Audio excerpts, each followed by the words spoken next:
How do we as teachers implement the tools of ICT into our classrooms? And how do we support 21st century learning in each of our teaching fields? In this TED Talks case, the teaching field of history. Well, let me flip and jumble that sentence up a bit and let us first focus on 21st century learning. Also in that first sentence I said a couple of seconds ago, it might seem at first glance self-explanatory. Man talking to us. Obviously in today's classroom, having PowerPoint with a few videos is more than enough. Well, after we explore the demands of 21st century technology on modern learning, let us rehash that answer again. Throughout the 22 years of the 21st century, technology has exponentially skyrocketed. Electric cars, planes, trains, ships, smartphones, computers, robots, gaming, sports, virtual reality, crypto, web engines, social media. All have either been invented or progressively advanced within this century to be embedded in the fabric of world culture. Since these technological demands are so high, 21st century learning and education has dramatically shifted, as you would know, from more traditional based classrooms to ICT enhancement learning environments. So, here is exactly a 28-second clip of Dr. Sharan Ebrahimi explaining in her TED Talk the necessity and learning range of ICT tools in 21st century classrooms. Every individual is able to learn in his own rate, in his own speed, at anywhere, at any place, at any time, with any gadget which is available to him. Well, teachers in the back and teachers in the front and teachers on both sides, I think we all agree that ICT learning is an irrefutable aspect of 21st century education. Now that we have context, let's look at how we can implement those ICT tools into our classrooms and how we can support these 21st century learning styles into our chosen field of history. ICT, standing for Information and Communication Technology, has provided teachers like yourselves with new ways to help students process information and knowledge creatively and critically. Therefore, not only transforming learning but pedagogy. ICT learning also develops many more aspects like collaboration, literacy, numeracy, personal and social skills, etc.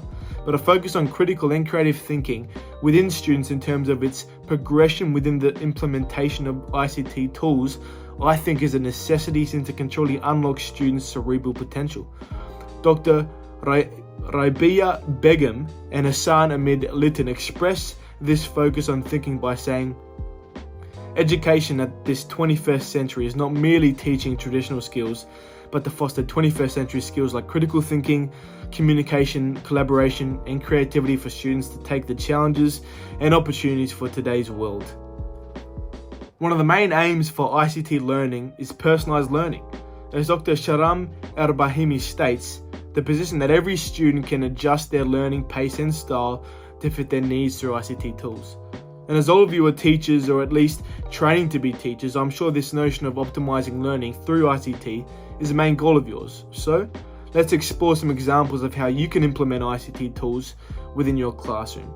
To explore these examples, we will look at three components of learning, that is, personalized learning, collaboration, and assessment. Within ICT learning, unlike traditional classrooms where personalization isn't really promoted, an emphasis on the specific student's needs occurs as everyone is different, therefore learns different. ICT tools such as personal laptops, Google Classroom, ClickView, blogs, etc. allow for the student to academically progress at their own pace. Personal laptops can allow students to have access to countless pieces of safe data, while giving them the ability to personalize a learning plan. Google Classroom and ClickView allow students to give and receive feedback, forums, and constructive suggestions from educators. And blogs allow students to express their own creative skills and thoughts. All ICT tools that help personalize learning that you can easily implement in place of textbooks and essays. ICT tools that help with collaboration are Google Groups and Classroom, Minecraft Education Edition, Dropbox, YouTube, Quizlet, etc. Without the restrictions of the limited hours in a school day, Google Groups, Classroom, Dropbox, and Quizlet allow students and teachers to always stay connected, meaning group assessment and collaboration to be accessible 24/7. YouTube and Minecraft education, although can also be personalized, aids in group collaboration by giving access to countless educational material and activities. Again, all of these ICT tools can be implemented effectively in your classroom. And finally, when it comes to ICT tools in regards to assessment, the possibilities are endless. Instead of a traditional essay, blogs and podcasts are well-formed creative outlets. Instead of giving the students a paper sheet assessment, showcase the assessment through PowerPoint. Instead of in-class research assignments with textbooks, have the students create an informative video. This is how you implement ICT tools within your classroom, by individualizing learning through set examples, by creating more effective collaboration through set examples, and by implementing a broader range of assessment types through multimedia modes. These all prove to enhance subject learning, promote higher order thinking, engage students more effectively, increase literacy and numeracy, and sharpen social and personal skills, whilst being able to easily replace many traditional learning methods. Well, now that we know what the 21st century classroom looks like and how ICT tools should be implemented, how can this information apply to the teaching field of history? Supporting 21st century learning within the teaching field of history at first thought might seem difficult, since its existence for the majority of human time has been through tangible literature. But here lies the key. Since history is primarily literature and geography, the ICT tools that can create relevancy in regards to ICT learning are vital libraries that store books, videos and artifacts like Fuse and Google Earth.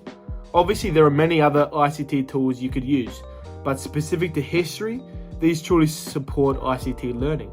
Virtual libraries like Fuse allow students to have access to any relevant historical information they need, and Google Earth can allow students and teachers to truly submerge themselves in the learning experience by seeing what it would be like to be a primary witness of a geographical event. Well, teachers, I hope the next time you want to implement an ICT tool to your classroom environment, that this ICT tool would have been of any help.